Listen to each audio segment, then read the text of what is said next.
I'm Susan. Today's news is about Children's Day. Let's begin. Hey, guess what? This Friday is the start of a long weekend. That means 5 days of no school. 这个星期五就开始放年假喽。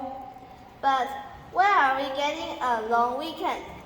We get 5 days off because one of the things we're celebrating is Children's Day.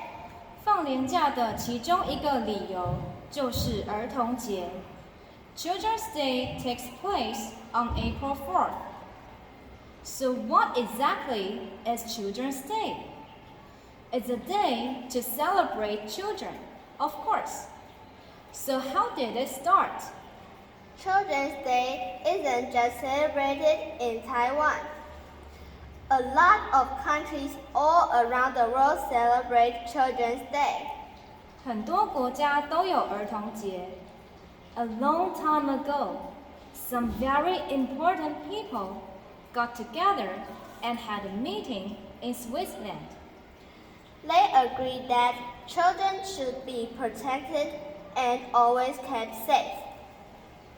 儿童节最早起源于瑞士，当地人同意小孩需要被保护。That meeting was in 1925, which was almost 100 years ago.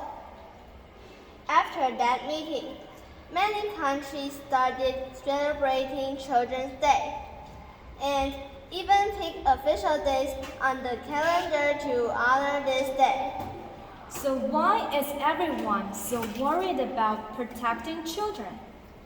Well, not all kids are